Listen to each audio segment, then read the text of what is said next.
السلام عليكم. Alaikum Assalam, Dr. Nader. Good evening. How are you? I'm fine, alhamdulillah. How are you? الحمد لله. السلام عليكم. عليكم السلام. ورحمة الله وبركاته. بادين هسه صح؟ إن شاء الله. يلا. إن شاء الله. شكرا لك دكتور أحمد. العفو. السلام عليكم دكتور عليكم. نادر. how are you? Very good. Welcome, Dr. Fatma. How are you? Good الحمد لله. Good الحمد لله. الحمد لله. ربنا يديك العافية. عبد الرحمن ومحمد. How are you? Fine, alhamdulillah. Dr. Nadir, how are you? Very good. الحمد لله. Siri. Welcome, Siri. How is Ramadan with all of you? Ramadan Mubarak for all that I didn't meet. Ramadan Mubarak. رمضان Just- مبارك. Just ربنا breathing. يتقبل منا ومنكم صالح الأعمال. Amin ya Rab. Please pray for Sudan, all of you. So maybe they are not like people not Sudanese. So pray for Sudan. Inshallah, we'll pray for Sudan Inshallah. and Palestine, inshallah. Yeah, thank you. Thank you.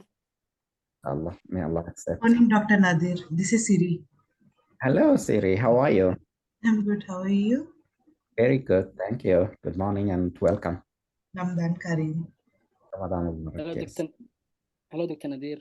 So I wanted to ask, since March 2025 is coming on our way, we would like to do more projects and then get some publications. Would that be possible? Yes, so the plan is to work on getting some new projects, and hopefully we have enough teams, and then we're gonna work together so that we can produce more either posters or abstracts and manuscripts papers. So inshallah. Also, we are working on getting some mobile applications. So inshallah, it's gonna be a good year. السلام عليكم دكتور نادر. This عليكم is السلام. محمد بدري. رمضان كريم for all. رمضان مبارك. Ramadan Mubarak. إن شاء الله السنة الجاية السودان وفلسطين كلهم يكونوا في أمن وأمان يا رب. آمين إن شاء الله. Assalamu alaikum, Dr. Nader. عليكم السلام ورحمة. دكتور Maya, how are you? Good. I'm doing great. Hello, everyone. Ramadan Kareem Mubarak to everyone. رمضان مبارك. Yes, Dr. Nader. Thank you so much for everything. Without your help, it's not going to, possible. I'm so much, thankful to you. No, you did all the work, you and your team. So I'm very happy for all of you guys. Yeah, thank you so much, Dr. Nader. Thank you. Thank you for everything.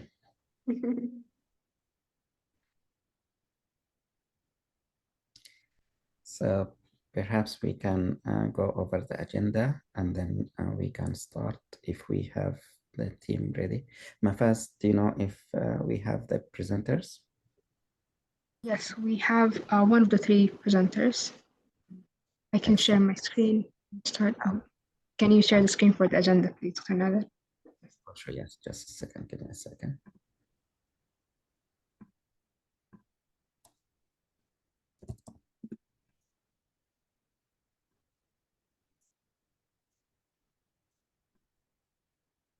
Assalamu alaikum. Alaikum assalam wa rahmah.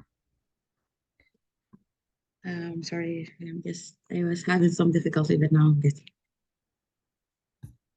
No worries. You're welcome, and you are welcome on this Zoom meeting. So hello, everyone.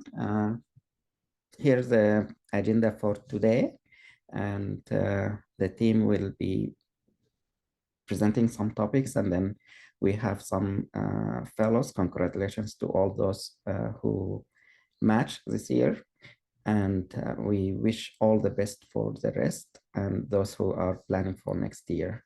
We have new fellows. Welcome the new fellows. We're gonna have a good Zoom meeting today, and then we can chat later. Thank you, everyone. Mafaz, when you are ready, you can go ahead, and Dr. Ahmed with us, he can answer some of the questions later. Thank you. Yes, thank you, Dr. Nader. And I want to interrupt a little bit.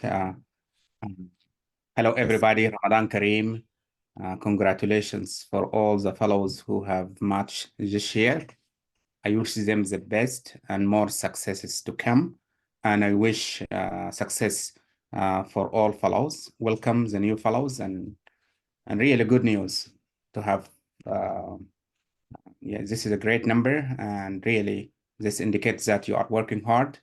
And I wish you the best for those who match once again, and all those who are applying next year. Thank you. Thank you, Dr. Ahmed.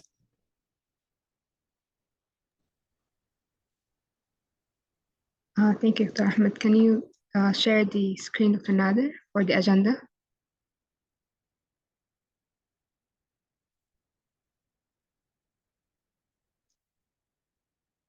Yes, today's agenda is prepared by the Pink team. We have a first topic about the demographic of older adults presented by Dr. Noura Bushra. And we're also going to speak about the steps needed to create Canva presentations by Dr. Nafisa Mustafa, and also t-test using Excel sheet and Google Sheet, an introduction to t-test presented by Dr. Abdirahman Mohamed. And then we're going to have our fellows share their tips for the next season, and then our projects for the update. I would like to ask Dr. Abdirahman Mohamed, if you're ready, please start your presentation.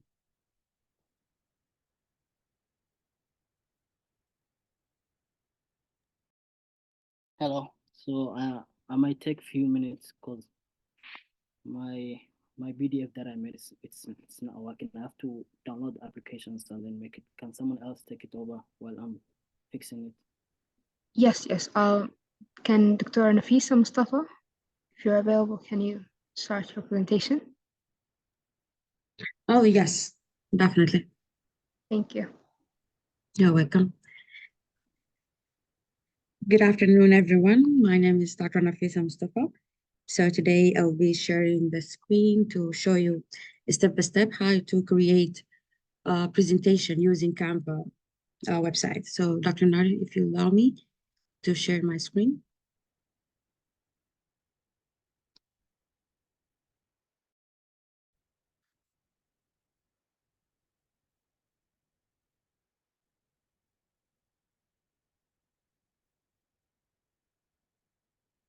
All right, thank you. You're welcome.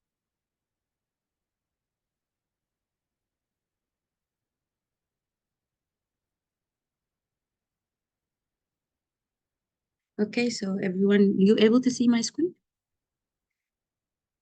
Yeah. Okay, perfect. So this is a Canva website. So basically for anybody who is not familiar with Canva website, you can just search Canva, and then you can also create an account with them. So when you go to their website, you just sign up, and then you start create your account. So they have a free trial, or otherwise you can have to pay like around $19 a month or $149 per year, which is I think end up by $9.9 per month. It's a very great tool that if you can use it, not just to do a presentation, you also, if you want to create flyers. I'm someone actually used to create a lot of flyers. That's why I use Canva basically more for flyers more than anything else. But also for presentation, if you would like also have a poster presentation, you can also make your charts here. So there's a lot of useful things that you can be able to use with Canva. So as you see here in the screen, you can see that's for documents, for whiteboard that you can use for presentation, social media, videos for people who are interested in that, print products, and they can give you some example about it here.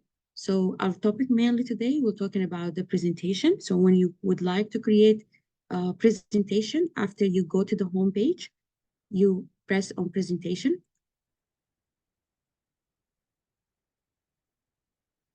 So when you press on presentation, it can give you some templates.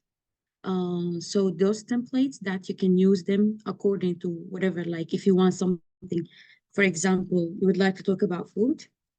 If I search that, it will give me some related made template for food. If you would like medical, also that can give you some related template that's for medical. So we're gonna start, for example, about this. I was thinking about making something about red blood cells. So I use this one. Okay, so when I press this, they ask you if you would like to apply 10 pages, as you see here.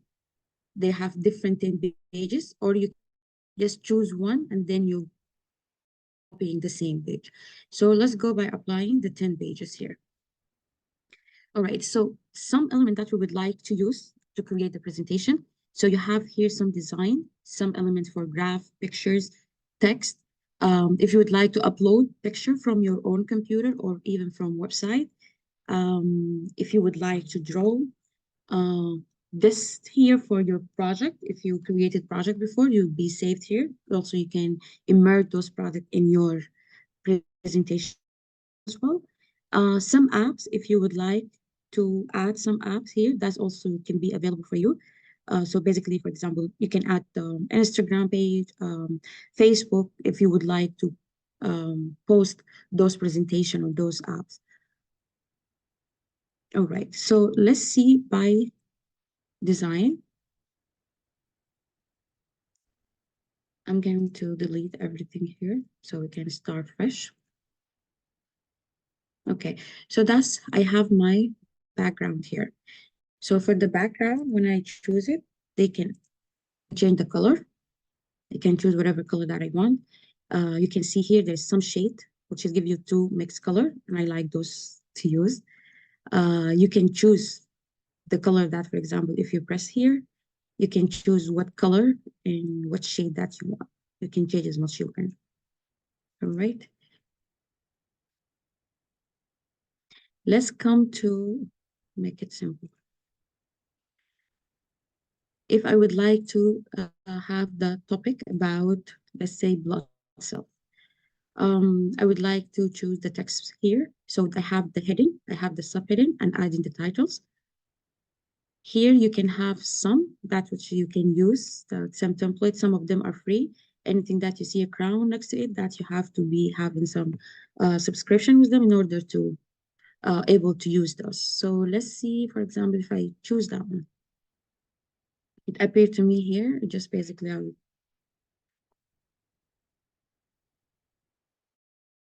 going to decrease the size so I can have it the same way, or make it like this.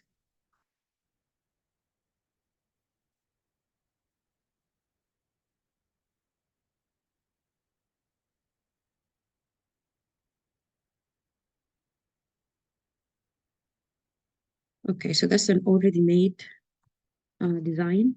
I'm not be able to separate both of them until I just decrease the font in order to be able to use it.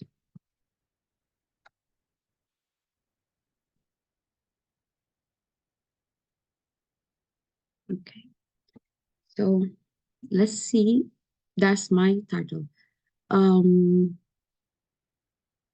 Let's try elements here. So for the elements I can use videos, there's tables, there's lines, there's some graphic, anything that you would like to add, there's tables, photos, videos.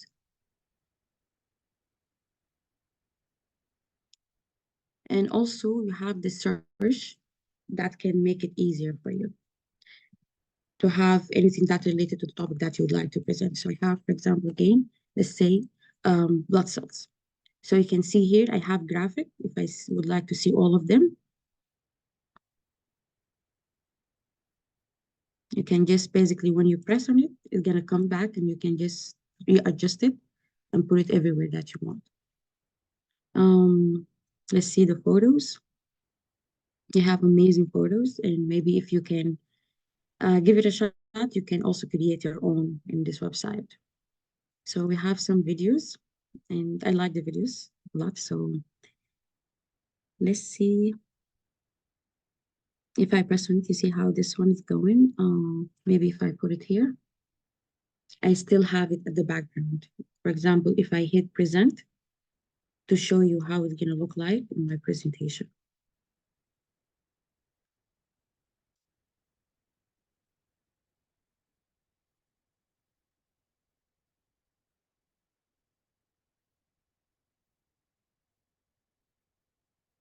So that's how your screen will be without even you interrupting or starting the video. Okay, so let's see, going to the next one. As I said, you can add the text, whatever you would like to add. Even you can come to change. You would like whatever font that you would like to use. It's the same as the one that we use in Word document or PowerPoint. You can change the font, the color, everything here. So there's other thing here. So this one for the copy, but I like the transparency one. For example, the previous slide that I was using here, let's see this one, I want it to be a little bit not showing that slow. You can see I can reduce the transparency of the title. Okay. Going to next one to use some other feature.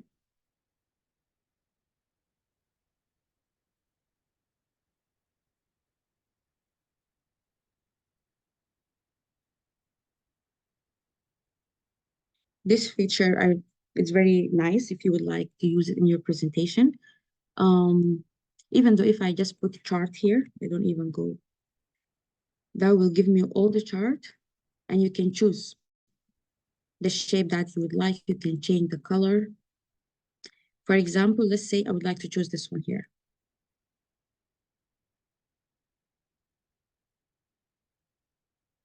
So when I press on it, that's how I will be able to put my information for the chart.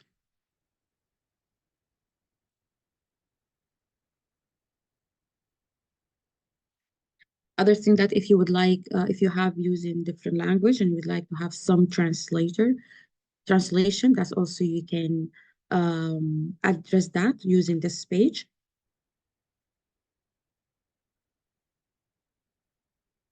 Let's say if I would like to upload. So as I said that I have some project that I was using before.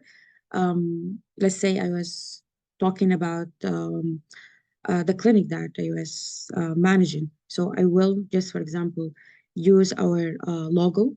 That's from the project that I used prior to that. So either I upload it, anything that I used it before in this website, it will be safe for me. Any picture, any logo, any barcode, it will be safe here. Otherwise, you can just upload from the computer. So as I said, the videos, either you upload right away from Facebook and Instagram or your mail, the same for the audio.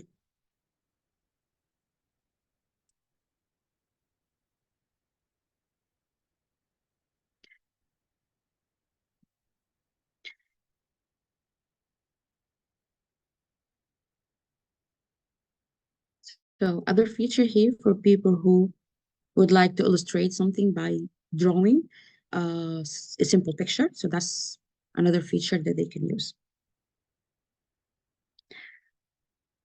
All right, going to the background. They will give you like a lot of background and that will be available for you. Either you can take a plain one or either you can take something related to the topic. And as I told you, you can just hit the search here, anything that comes to your mind. For example, let's say just phone. You can have something related to the topic that you would like to present.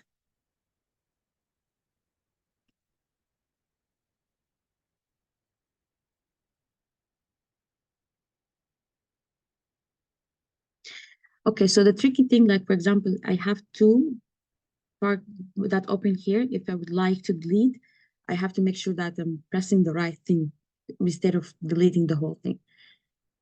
So let's say here, for example, I have to delete this text spot. I have to press that one in order to delete it.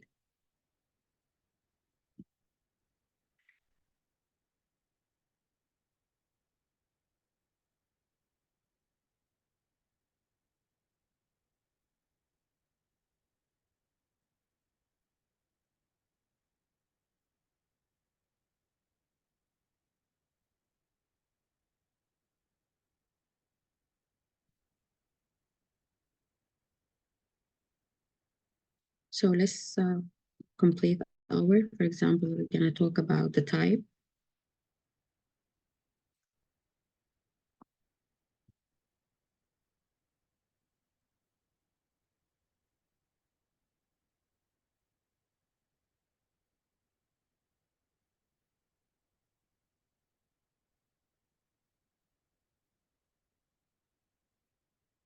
We say with the white cells, I would like to change the background.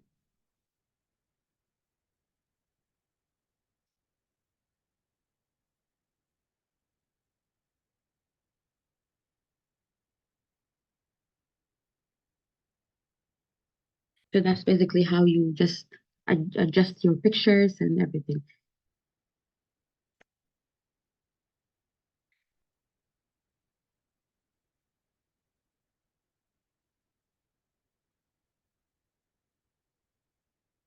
So that's okay. So let's talk about the animation that while you're using that, while you're pressing in your topic, or while you're presenting, when you press the click button in the mouse, so that the screen can get you to the other page.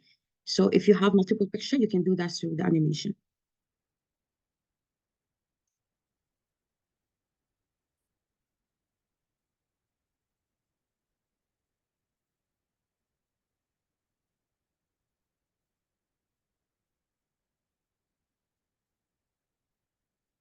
So this that's an already made presentation. I would like just to show you how the quality will be.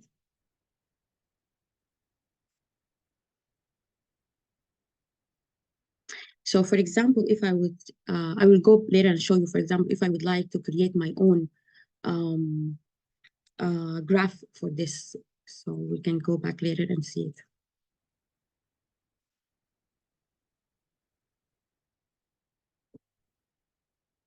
Okay, so for example, this one, injection, if I just write down injection in the element, it will give you different shapes and size that you can create. Also, you can, for the background, if you see, if I move this one, that's a different one. So I have like the circle. I can just make, for example, I go to the element, I just choose circle or square or any graph, and then I can put my the other like the injection inside it. So that's how I create it.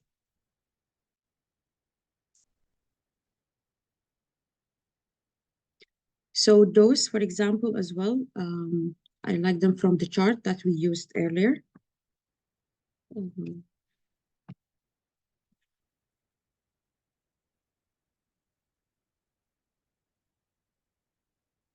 So you see, you can also dot those according to the number that you would like, and just keep adding. They have different shapes if you would like to illustrate anything. So that's just basically like an overview, but every time you will be using this Canva website, you will be figure out like a new thing to add. So let's see about the table, because that's something we use it a lot. So if you see, I'm just hitting one by one to show you how the page will be created. So this one, it was a simple circle. I can even adjust the size of it. I can just move it to make it to the size so it can give me that shape. Also for this, I can say, like, for example, if I go to the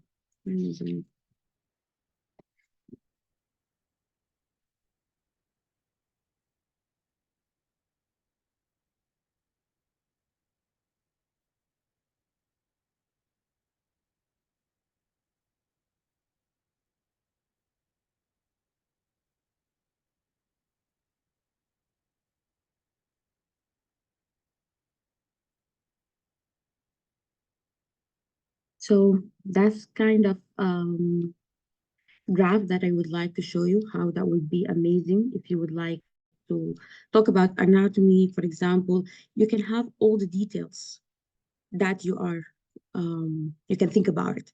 So if you would like to talk about the bone, the blood supply, it can give you all the shape that you would like. And even it will be, you have more access when you have actually subscribed to them, so that you can have more access. But there's another thing that I would like to get your attention is that some people, they create their own pictures, for example, or own design, and they sell it here. For example, if I would like to choose this one, and this one is actually I can use it. So let me go back and try to find something that at the background it has Canva. So for example, this one. So this one you cannot use it for the copyright because that's somebody else use that one. If you would like to use that, either some of them you can just have the subscription and some of them you can buy it from the designer.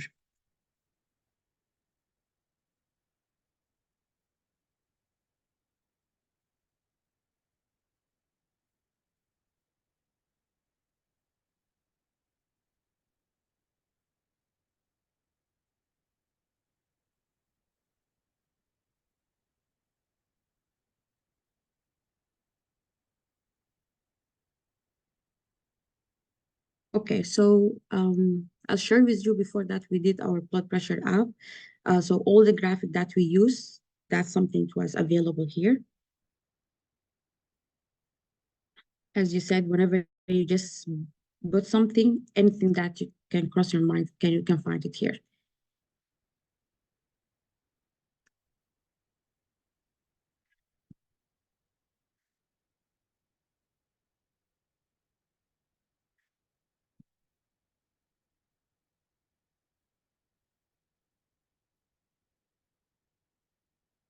Okay.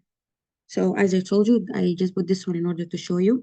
So yearly that you can just buy, you can just pay like 119, which is can give us like a $9.99 a month, or monthly $14.99. Okay, so for me, I concluded the presentation on how you create the presentation using Canva website.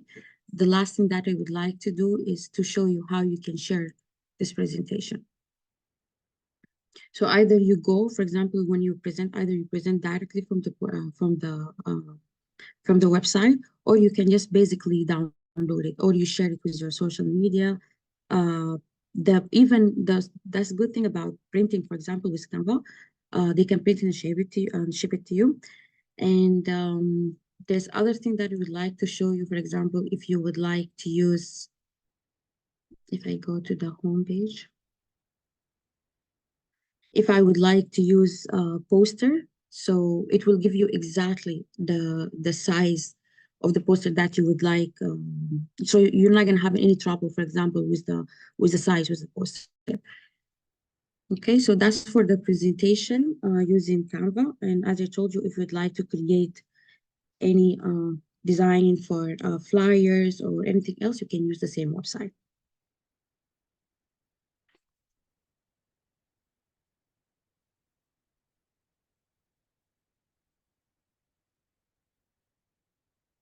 Dr. Nari, if there's anything you'd like to add?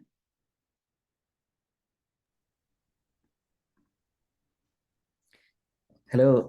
No, thank you so much. This is a great presentation and demo for the Canva app. I think it's something that you do when you learn about it by practice. So you practice, you present, or you work on it, and then you will use all the features. And they are changing, so they are improving every now and then. So when you think you got all of it, now there's something new. But thank you so much. I learned from you. Thank you, Nafisa. Yeah, you're welcome. Thank you, Dr. Nari.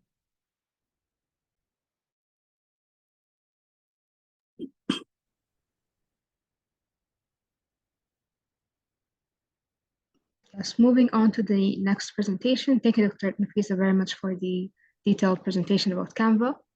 I would like to ask Dr. Noura, if you're ready, please start your presentation. Yes, sure. Hi, everyone. Okay. I'd like to share my screen.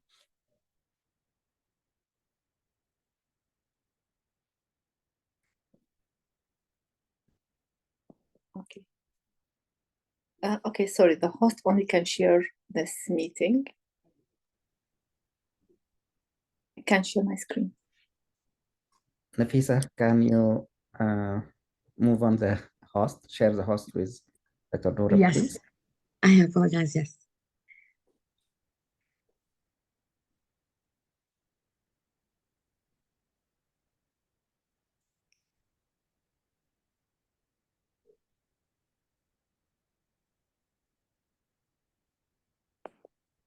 Okay, can you see my screen now? Not yet. Yeah, not yet. Okay. Mhm. Yes, I think now, yes. How about now? Yes? Yes. Okay, sound good. Okay. Hi, everyone. My name is Dr. Noura. Today I'm going to cover the demography. Okay, so what we're going to do today, our objective, we would like to understand what is the projection for population for aging. It's going to be globally and in US. Then we're going to discuss and understand what is the impact of the gender and the ethnicity and the life expectancy and the socioeconomic state, including employment, education, and income. Lastly, we're going to understand even the prevalence of chronic condition and disability among older adults and what is the causing of death on that. Okay, so what we're going to cover, we're going to cover that globally, all over the world, and in particular in US. We're going to cover all these topics: the population projection, aging, life expectancy, marital state, distribution of older adults, and education, income, poverty, and health-related data. Okay, so let's start. Before we start, I would like just to highlight how we can, as a resident, relate to that, okay? So as a resident, how we can relate to that if you are resident in US. Professional level, you're going to be maybe in US, you're going, and Western countries and developed countries, you're going to handle with seniors and elderly more than back home. So you're going to be outstanding IMG's resident if you know more how to handle and deal with the conditions about seniors. Second, you're going to have a good patient-doctor report with the seniors. They're going to put a good word for you with your consultant or attending. Personal level, if you understand today this our topic, you're going to understand there is a raise in retirement age. So if you are in your 20s or 30s now, so they're going raising in the retirement age. It's not anymore 60 or 65. It's going to be maybe 70 or 80. We're going to discuss that later on. And if you would like to sponsor after you settle in US, your family, your parent, so it is good to understand how it is aging in US. So if you see, maybe we saw that in the news in France, there was raising in the retirement age, and there's many protests about that. And even in UK, the same. They're raising the retirement age up to 68. That's a lot, like 68, it is now 65, so 68, they add 10 years. Okay, so let's go back and to our topic and start. What is the meaning of population aging? It is defined, it is increase the number of the older, like more than 60, relatively to the number of the young people. So it is a global phenomena. It is, we see it everywhere. However, there is some geographically distribution difference in that phenomena. So if you see this beautiful graph here, we see in 2018 in more developed countries, US and Western countries, and less developed region. So you see in 2018, if you see the base, you're going to see there is Noura and the newborn, and it is more in the aging. You see the age of 70 more and 60. The population here is high. In the less developed country, if you see the graph, sorry, I don't have a mouse, I can't point it, but if you see the base is wider and the tip is narrow. So if you see the 70 is less, the number of age group in 70 is less. So in the future, in 2015, what they expect in more developed countries is going to be narrow in the base, so there's going to be less newborn, and it's going to be higher in the top. So it's going to be more in 70s and 80s even showing up here. So if you are in 20 on your 30, so after 50 years, after 2015, you're going to be in your 80 or 70. So you will live to that age. Okay, in less developed region, you're going to see the base is higher and it is less than the more developed. So basically he's saying, showing up how the aging population is growing over years, how it's right now or 2018 and how it is growing. So what is the main case main causes of the population aging, two main causes. We can relate it in the graph. It is decrease in fertility. We can see that in the graph, the decrease in fertility over the base here. And the second, increase the average life expectancy at birth. So what does that mean? So I think everyone makes sense of that. It's the global fertility projection is dropped about 2.5. Maybe you have 6 siblings, but yourself, maybe you have just only 2 children. So everyone, that makes sense. Fertility is still relatively high in less developed regions. However, projection is steady fall all over the world. Okay, how about life expectancy? Life expectancy between 2015 and 2020, 79, it was the life expectancy in developed regions, and 70 was in less developed regions. In the future, between 2045 or 2050, 80 years at 85 or 84 in more developed, and the less developed is going to be 76. So it is going to be like 10 years variation between more developed and less developed countries and life expectancy. So that's the future. So that as well explain raising the median age. So if you know, in 1950, 25 or 24 was considered median age. In 2020, 31 considered median age. In the future, 2015 is going to be 36. So that means the population aging is growing. So all that put us again to something called old age dependency ratio. What does that mean? Old age dependency ratio, it is the number of older person per 100% of the working age between 15 and 64 in population. We assume they are independent and productive.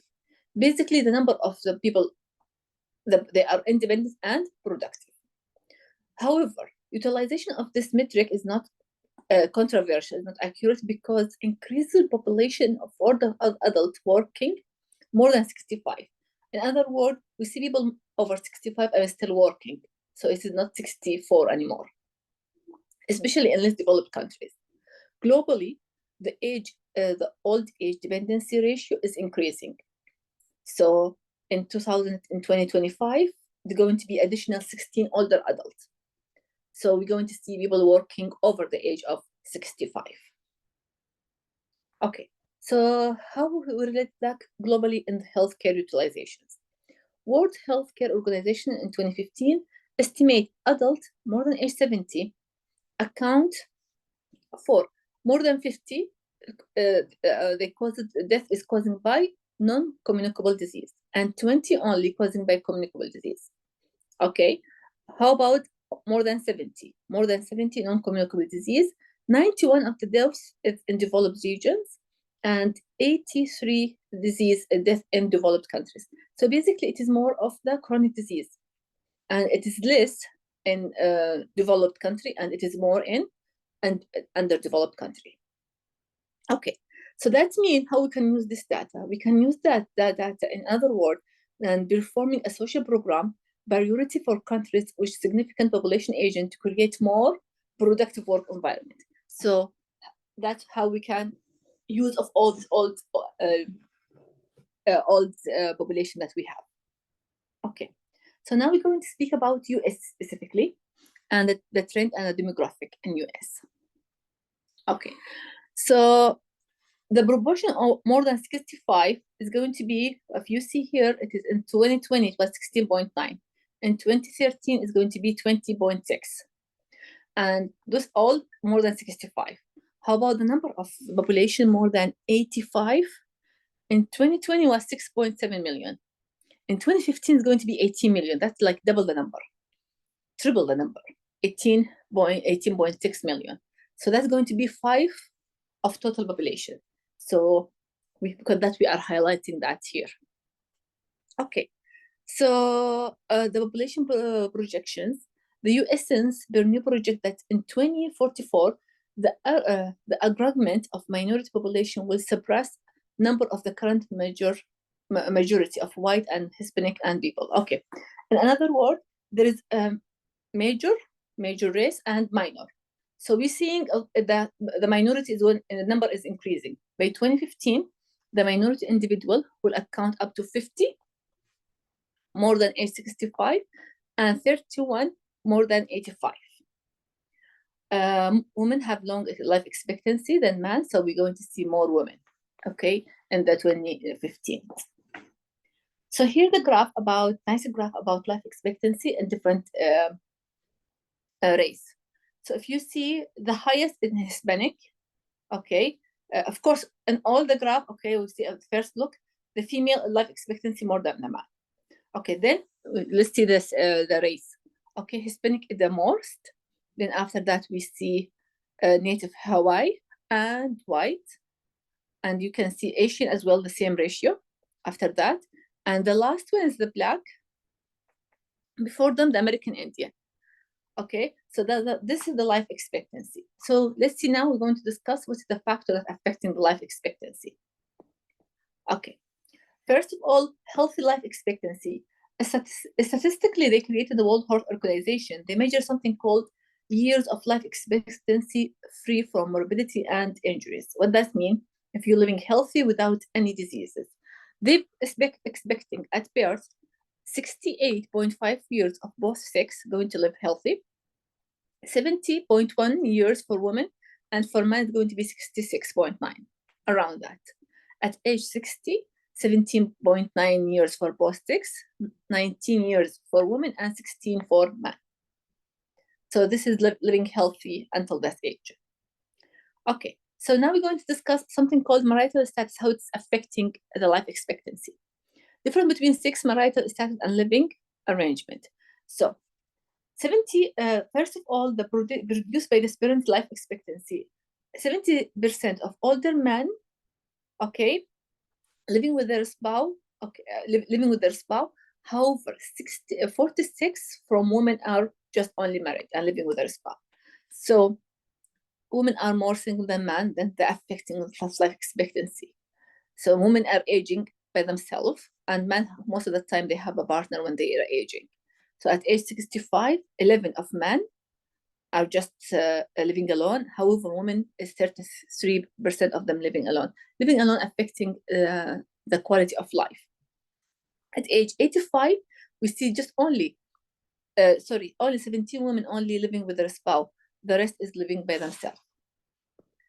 So now we're going to see regional distribution of older population in US. That is going to be helpful for you if you are resident, because you're going to know where they are mainly. Okay, half of older are live in 10 states. So it is in California mostly, Florida, Texas, and New York. 20% of Florida population is more than 65. And older adults, up to 18% living in rural area. The only thing with the rural area, it is there is no access, there is not many available access to healthcare. It is limited. So that will put them at risk. 14 only living in urban area. How about education? Okay, before we go to all this, I would like to highlight something. If we see here, life expectancy, there's many factors affecting life expectancy, like education affecting the income, and the income affecting the employment, and the employment affecting, affecting the poverty. So all that is like a circle, okay? It's affecting each other like a chain. So we're going to see in education how it's affecting education in different ways and the income as well. So let's go back to our slide. So let's see education level in all the adults. In 2017, only 30% having a bachelor degree. The rest just having high school. So in this bachelor degree, who is the highest number? Asian. And then the white. And the least number is the black and the Hispanic. Okay? So that means, as I said, when you have low education, so you're going to have less life expectancy, because you're going to have affecting your income and your employment status. Okay, so let's see how about the income. Income is a big issue with aging and the seniors. Okay, 84 of adults more than 65 receiving social security income. Social security income, it is like social assistance, the government helping the seniors, but it is just because help them from become poverty, but it's not sufficient. Okay, 62% of age professionally, 50% of them, they depend on that from total income. So what they say, like, let's see by number. In 2016, okay, the annual income for household more than senior, more than 65 is 39. Okay, so what is, let's see in white. In white, it is about 41, but about 3,500 in a month. In Asian, the same. In Hispanic, it's less, 30. That's about 3,000. In the Black, it is 26. It's only 2,000 in a month. But that mean nothing. Okay, life is it is expensive, so they barely having for living. So because that's affecting their life expectancy. So that's what makes them like the labor is forced them to work. So we saw in 2017, 19% of them, it was employed. Large population of percentage of men and women, less than that, was still working after the age of 65. White people was more employed. So it's not like working like a labor work. It was more employed, following more than Asian and African.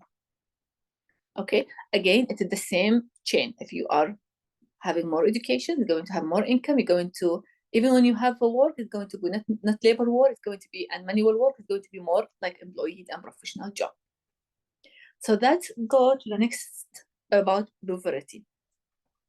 Poverty in US until 2017, 90% of older American, 11% of women more than men were in poverty. Okay, so what does poverty mean? The household of a person more than 65. When see senior, it's more than 65. That's what we're referring to. Okay, the annual income 11,000. 11,000 annual income is around 1,000, at least 1,000 a month. So that's poverty considered. And you understand more that when you land in US, you're going to see US citizen, they are planning for their retirement from the age 25, because you have to plan for that carefully, early before you get to the retirement age.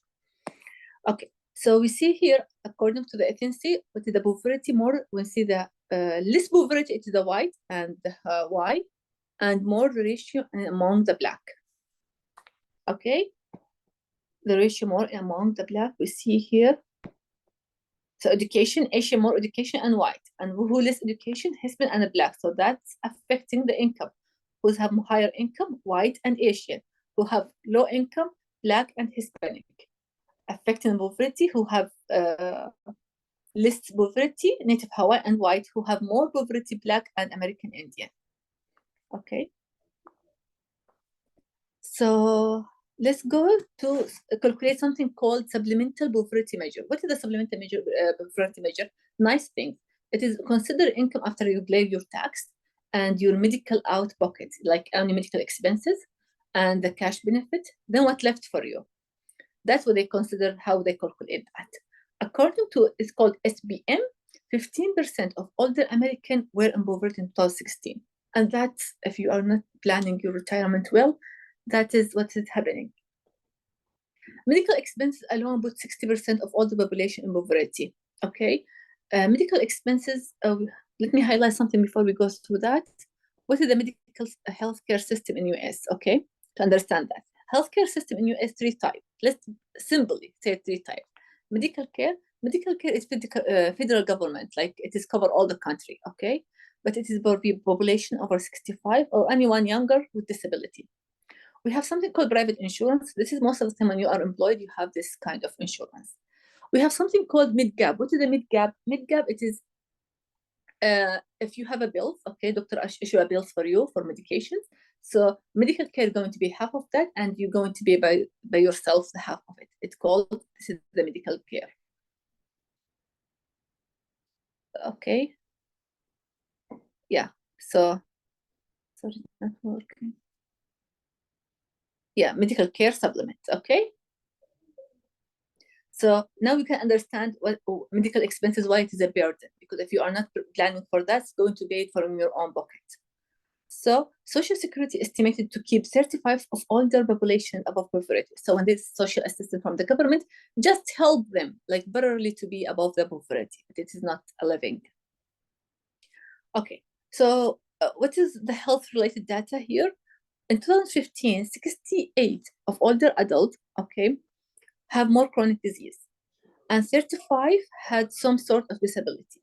So when you have more chronic condition, you have more medication bills that you need to pay for it. So because that, we see 98 of older adults have health insurance. So most of them see the percentage of medical care. Medical care is the thing that you don't want to end up in your life or of your parent in medical care. 93, so they are depending on the government. Medical care supplement or other private insurance, it's 53, that's considered good. And no health insurance, 1.2, that's the worst if you don't have health insurance. Okay, so here we're going to see the chronic conditions among the medical care. So you see, first of all, it is most of the time in the age more than 65, unless in some exception, the age is less than 65. They pay more, we see for hypertension, it is the highest, for hyperlipidemia, ischemic heart conditions, and for the chronic conditions. How about disability? Because the medical care just cover chronic condition and disability, mainly. Okay, disability, you see the higher disability, the medical care put burden on it, it is 14.6 for independent living and cognitive. And the less percentage, it is, the highest for ambulatory, and the less is for vision care. Okay, so now we're going to discuss what is the leading cause of death in seniors more than 65. It is the most one, it is heart disease. Second, it is malignancy. And third, after that, chronic lower respiratory disease, the COPD, and the smoking hazard. Lastly, the cardiovascular, cerebrovascular, and the Alzheimer's disease. Okay. So, to summarize our session today, so what we would like to highlight again, the number of population of older adults is increasing globally, and that increase in life expectancy and decline in fertility and mortality. Less developed regions, okay, experiencing greater rate of population aging. Even in the less developed, non-communicable and chronic disease are more prevalent in older adults and cause greater financial burden than communicable disease, because it's going to be chronic disease, so the bills is going to be more for medication for the chronic disease. In the United States, the aging of baby boomer generation causing large increase in number of older adults. Baby boomer is born between the 40s and the 50s, so they increase these populations. So it's affecting as well the population aging in US. The proportion of older adults of minority racial and ethnic background is increasing, as we said, like the Black and other minority is increasing. Older Americans rely greatly on public programs such as medical care and social security, and spend more on healthcare than younger Americans. Of course, when you are older, you rely more in healthcare. However, just plan it ahead to have a good health insurance when you are aging. Okay, so we have now question time. So the first question, over the past 2 decades, for which of the following has the death rate increased among adults more than 65 in US? Cancer, stroke, Alzheimer, chronic lower respiratory disease. Any answer?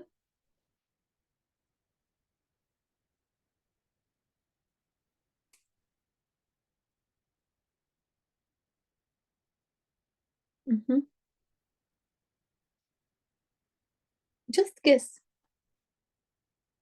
Maybe we didn't highlight it in the questions.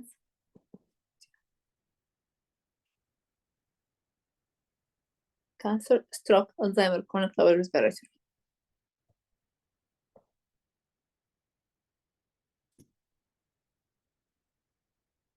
No. Okay, the answer is C, Alzheimer's disease. Okay, number 2. Which of the following is true about life expectancy? More than 65, Hispanic women in US compared for non-Hispanic person. Okay, higher, it is higher than white. It is the same as white. It is lower than black. It is the same as a black. If you remember the chart, is who was in the highest? Yes, correct. Bravo. Yes. It's higher. The Hispanic is the highest. I don't know why. It is the highest. If you have any friend of Hispanic, yeah, it is the highest. Okay. Question number 3. Which one of the following is the most likely to be characteristic of older adult living in poverty in US? So in other words, it meaning if you have older adult and he's living in his poor in US, so that means most of the time he's a male, he's non-Hispanic, or he's living alone, or his age between 65 and 74.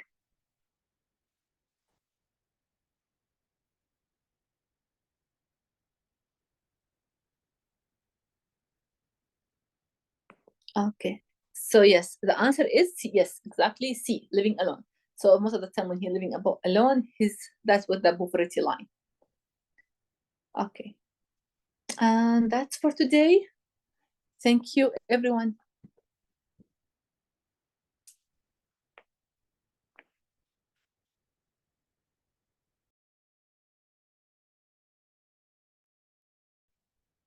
Thank you, Dr. Noura. Does anyone have a question for Dr. Noura regarding the presentation?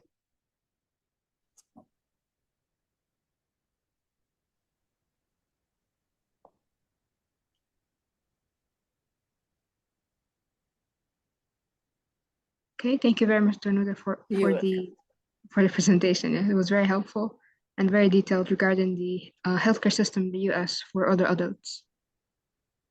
Now we can move on to the last agenda, presented by Dr. Abdirahman Mohamed, about the tests and how to use them in Google Sheet and Excel Sheet. So Dr. Abdirahman, if you're ready, please start sharing your screen. Okay. Hello. Can I just comment about the previous presentation, please? Yes, yes, Hear me? Dr. Ahmed. Yes. Thank you, Dr. Noura, for the nice presentation. And you talk in details about a very important sector in our populations, people who are 65 and older, and about the health insurance, Medicare, and also just, and Medicare is another thing that type of insurance for adults and children who cannot afford paying their insurance as well. And as you know, Medicare started in 1965. It was under the administration of Social Security and Administration. And it covers for people who are 65 years and older, and also for people who are with disabilities and people with chronic kidney disease, like people who are in dialysis, and also people with diseases such as Lou Gehr's or amyotrophic lateral sclerosis. And in the United States in the 1900s, life expectancy was 47 years of age, but currently it was 79. And this improvement is because of the advanced healthcare and dealing with and also the preventive services like screening for colon cancer, screening for diabetes, hypertension, screening for chronic kidney disease, aortic aneurysm, and also preventive services such as counseling to stop smoking. And across the nation, people are aware of the risk of smoking as well, not like before. When you take history from your patient, some of the patient told you that, wow, this is many years ago, even doctors smoke in the hospital. And we hear that in Sudan, because I'm older than you. In Sudan, some people told you that during the round, some people can light the cigarettes, but life is different, of course. And so, especially one word about screening, if there is an upper limit for to screen colon cancer and others, but usually if the adult is functioning strong, you could always take the cases as individual cases and continue screening. And this is what I wanted to say about this, but nice presentation. Thank you so much, and well researched. Thank you. Thank you, Doctor. Thank you. We have a question from Dr. Amuna in the chat. She asked, how is it that Hispanic get low education and low income, but at the same time they have the highest life expectancy? Yes, that's even my question. It's like, I don't know, maybe their health, their food, I don't know, to be honest. But yes, the lower educations. But you know, if you are working in the hospital, these people like they paying with. Yes, I don't know. The answer is I don't know. Hello. Thank you so much, Dr. Noura. So maybe there are some reasons for that. So one of the things that I'm looking at, maybe the number of people around. So as you mentioned, living alone is kind of risk factor at the end of life or as we get older.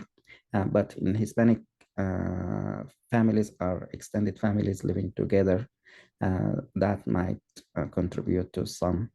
I'm not sure, but I just want to share. Thank you. Yes, Dr. Nader, yes, I agree with you. I don't have many Hispanic. I think Hispanic population is more in US. Around me, we don't have that a lot of Hispanic. But I think, yeah, when they have different culture than us. It is very nice question, and I don't know the answer exactly, but the presenter, Dr. Noura, mentioned living alone in one of her multiple choice questions. So maybe Hispanic, like they have larger families, and that's help. Also, we need to know exactly what the incidence of anxiety and depression. I think in the that's also might affect. So it is multifactorial. It is not only one thing. There is some report that says genetics might play a role. Generally speaking, and this as an outcome is affected by multiple factors, right? And looking at the causation of diseases in general, the determinants are two: genetics, that is something, and it might play a role in the Hispanic population, and the other thing is the environmental factors also might play a role in the Hispanic. One thing that might makes us think, well, education-wise, maybe the education level is low. This is kind of work against and made us ask the question why they have this outcome. But I think multiple factors, including genetics. Thank you.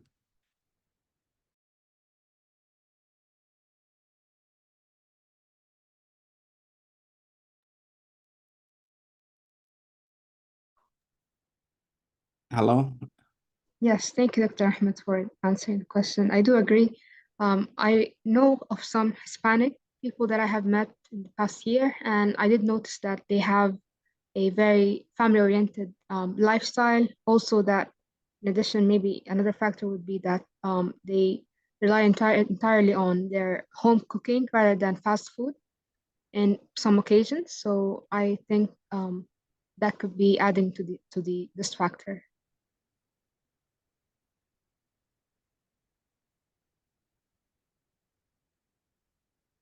Yes, if there's no other questions, we can move on to the next agenda prepared by Dr. Abdirahman Mohamed.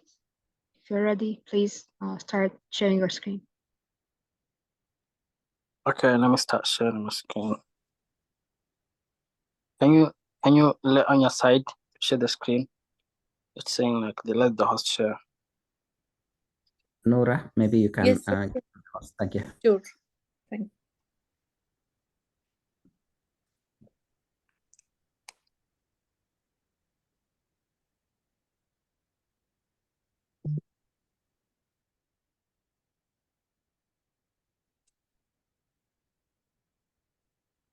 Can you?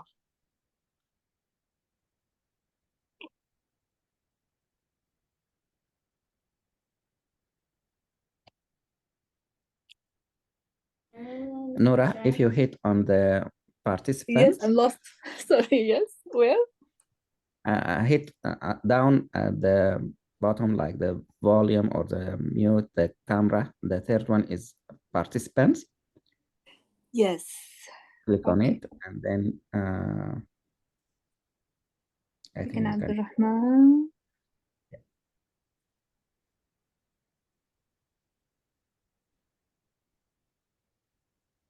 Abdirahman Abdi, right? Yeah.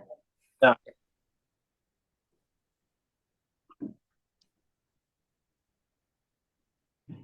Okay, it's all yours.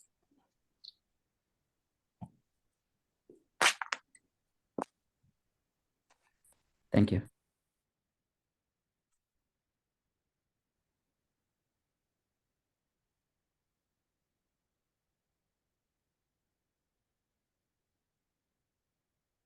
Oh, it's still saying only the host can share this meeting.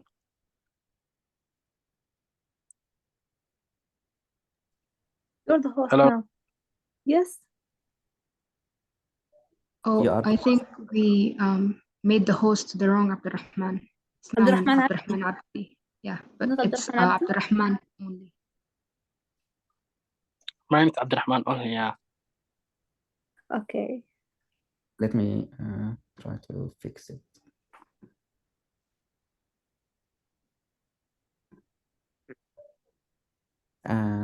Now, Dr. Abdirahman, you can share your screen. Thank you.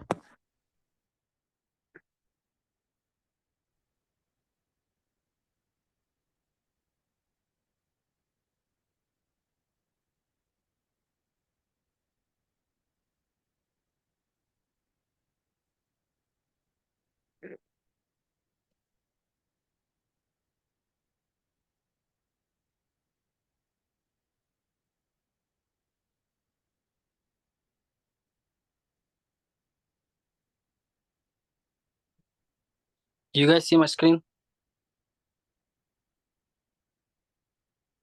Yes. Okay, today we're gonna talk about the Bismillah Rahim. Assalamu alaikum, guys. So today we're going to talk about the t-test or T42. As we know, like there's a t-test, there's an ANOVA test that we use in biostatistics. So for the t-test, it is a test between the means of different groups. So when you want to know if there's a difference between the two groups in the mean, we use t-test. Why can't we just use the difference in the score? So because we have to take the variability into account, like for example, the t-test is equals to difference between group means by sampling variability. So there's a one sample t-test evaluates whether the mean on a test variable is significantly different from constant t-test value. So test value typically represent a neutral point, e.g. midpoint on the test variable, the average value of the test variable based on the past research. Example of one of sample t-test is the starting salary of a company A, which is like 17,000 US dollar, the same as the average of the starting salary of the national average, which is 20,000. So the null hypothesis, the starting salary of a company A is equals to national average. An alternative hypothesis, which is starting salary of a company A is equals to national average.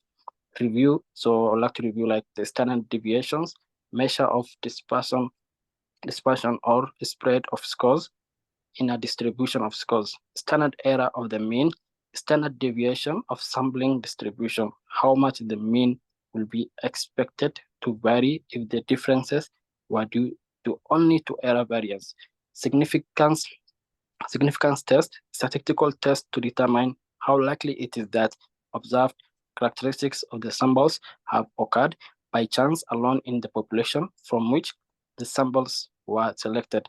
So there's a Z and the t-test. Z score is equals to standardized scores. Z distributions is equals to normal curve with mean value of which Z is equals to 0. 99% of the people in the given sample or populations have Z score between minus 1.96 and 1.96. So T distribution is the adjustment of Z distribution for sample size. Smaller sampling distribution has flatter shape with small samples. T is equals to difference between groups means over sampling variability. Okay, let's come to confidence intervals. What's confidence intervals? Confidence intervals are this is a range of values of a sample statistics that is likely at a given level of probability, i.e. confidence levels, to contain population parameter. The interval that will include that population parameter, a certain percentage, is equals to confidence level of the time. Okay, let's do the confidence interval for differences and hypothesis test. When the value of 0 is not included in the interval, that means 0 or no difference is not a plausible population value. It appears unlikely that the true difference between a company A's salary average and the national salary average is 0. Therefore, company A's salary average is significantly different from the national salary average. Independent sample t-test. So for the independent sample t-test, evaluate the difference between the means of two independent groups, also called between groups t-test, which null hypothesis equals to 1 is equals to 2, and alternate hypothesis 1 is equals to 2.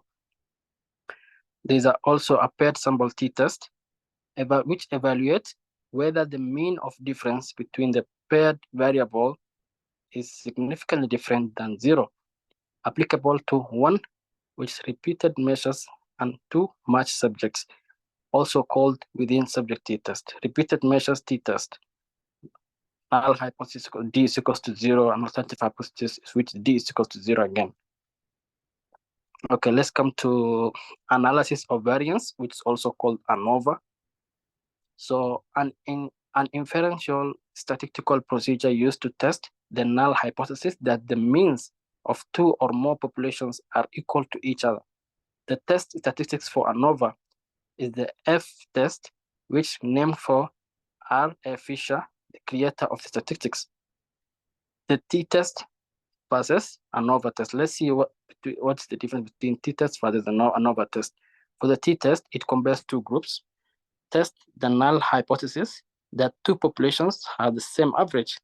And ANOVA, it compares more than two groups, of which the t-test, the null hypothesis that two populations among several numbers of populations has the same average.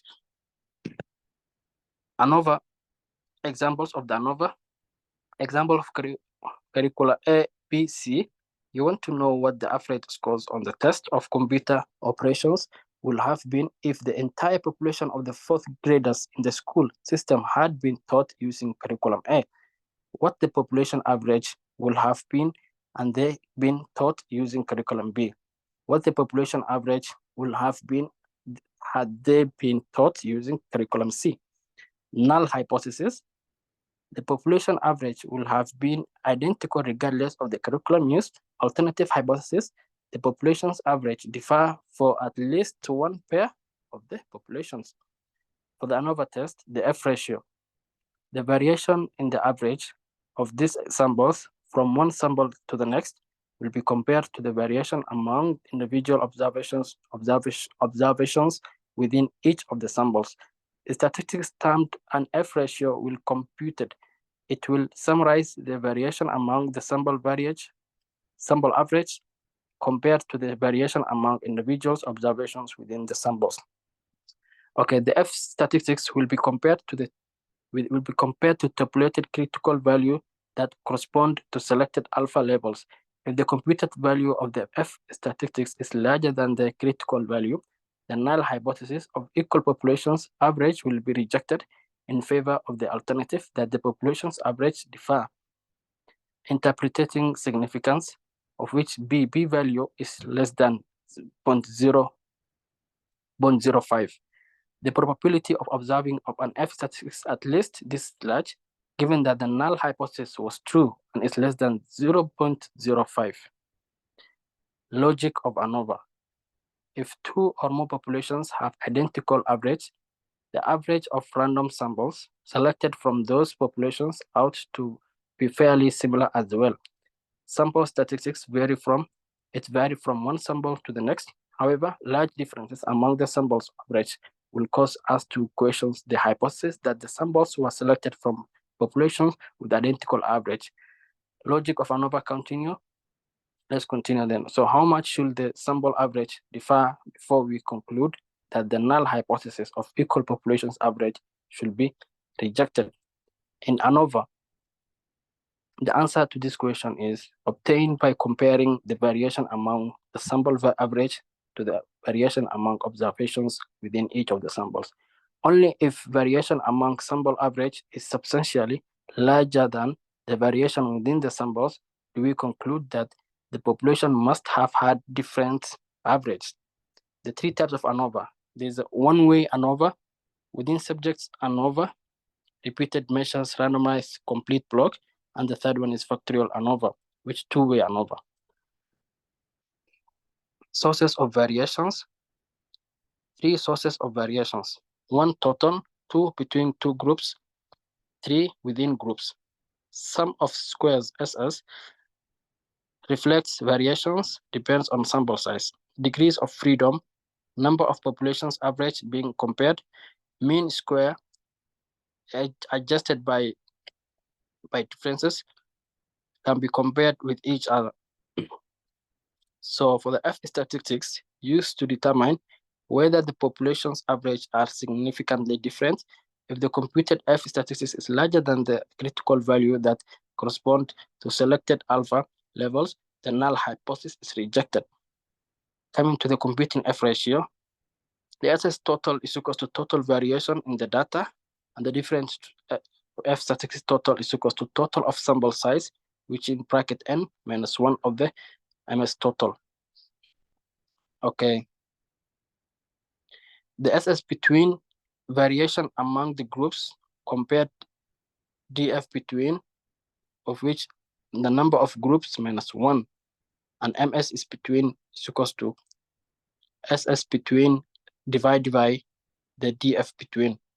So SS within variation among the scores who are in the same group, of which DF within, of which total sample size minus the number of groups minus 1, MS within, SS within divided by DF over within for F ratio. Okay, the formula for one-way ANOVA. We have 3, which is sum of the square total, and also it's of which subtract each of the scores from the mean of entire sample, square each of those deviations, and add those up for each group, then add the 2 groups together. The second one, sum of a square amount, of which each group mean is subtracted from the overall sample mean, squared, multiplied by how many are in that group, then those are summed up for 2 groups. We just sum together the 2 numbers. The third one, sum of the square within, of which here is a shortcut. Just find the SST and the SSA and find the difference. What is left over is the SSW. The alpha inflation. Conducting multiple ANOVAs will incur large risk that at least one of them will be statistically significant by chance. The risk of committee type 1 error is very large for the entire set of ANOVAs. Examples, 2 tests, of which 0.05 alpha. Probability of not having type 1 error, it will be 0.95. So we multiply 0.95 times 0.95 is equals to 0.9025. Probability of at least one type 1 error is 1 minus 9025, which is equals to 0.0975, close to 10%. Using more stringent criteria, e.g. 0.001. The relation between the t-test and f-test, when 2 groups are compared, both t-test and f-test will lead to the same answer, like t squared is equals to f. So by squaring t, you will get f, or square root of its f. Follow-up test. Conducted to see specifically which means are different from which other means, instead of repeating the t-test for each combinations, which can lead to an alpha inflations, there are some modified versions of t-test that adjust for the alpha inflation. Most recommended, Turkey has D test. Other popular tests, like we can say like Pomfret test, Schaefer test. Okay, within subjects, repeated measures, ANOVA, of which SSTR is equal to sum up of square treatment, and SS block is equal to sum of squares block. Also, SS error is equal to SS total minus SS block minus SSTR. MSTR is equal to SS over TTR over K minus 1. Okay, let's come to within subjects of repeated measures ANOVA.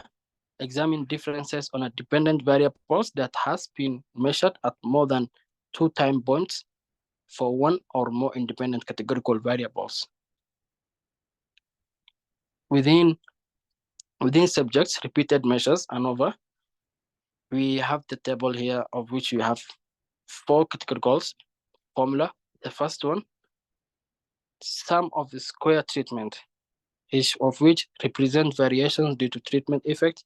Sum of a square block, which represent variation within an individual within the block. Sum of the square errors represent error variations.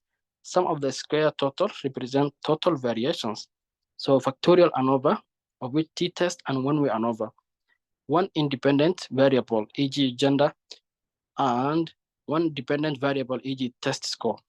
The two-way ANOVA factorial, of which 2 in bracket or more independent variables, e.g. gender or academic standing, 1 dependent variables, e.g. t-test scores.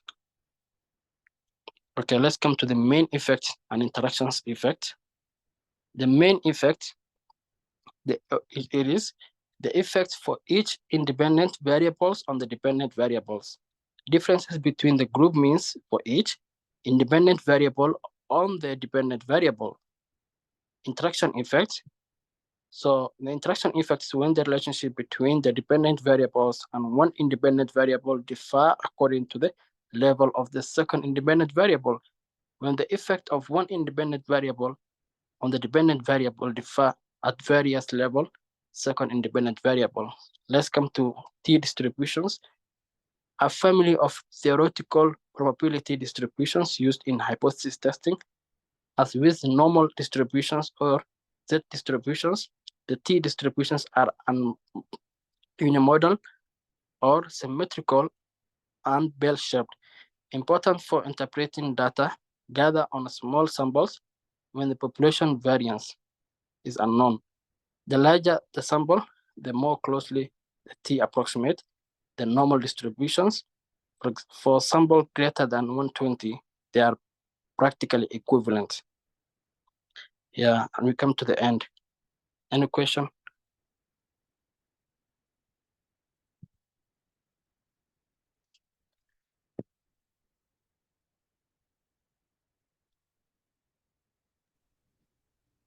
This excellent presentation. Thank you so much for this great work. Thank you.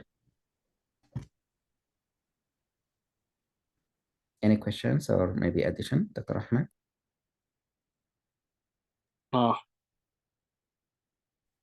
No, thank you. Thank you. Great presentation. Really, he probed deeper into the aspects of t-test. Thank you. You're welcome, Dr. Nadia.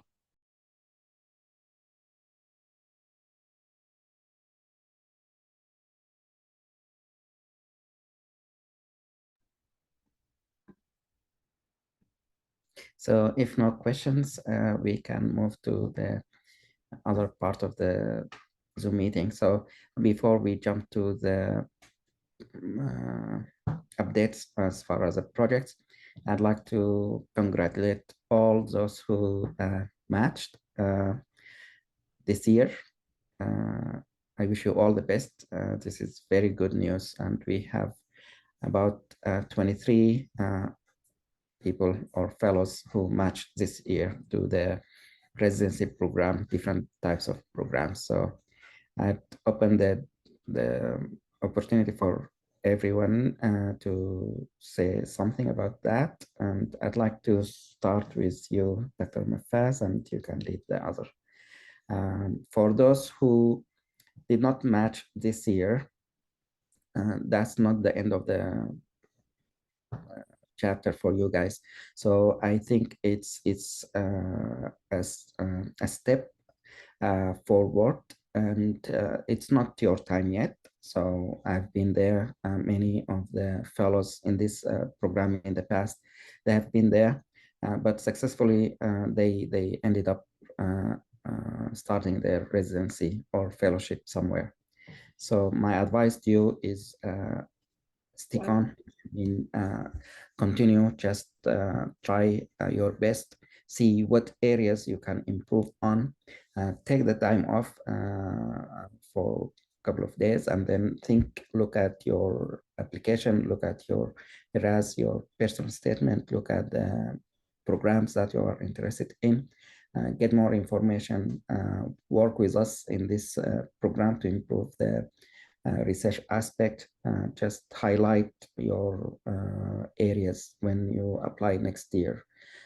Like if you have more than one project, that would be good. If you contribute to mobile application, for example, something that will distinguish you from the rest. And I think you can do it. There is no reason not to work hard again, and hopefully when it's time, you're gonna get there. And for the newcomers, I think you will benefit from the advice from the fellows who matched this year. So before we jump to Dr. Mafaz, Dr. Daralnaem, go ahead. Thank you. Hello, Dr. Nadir. Yes, just I prepared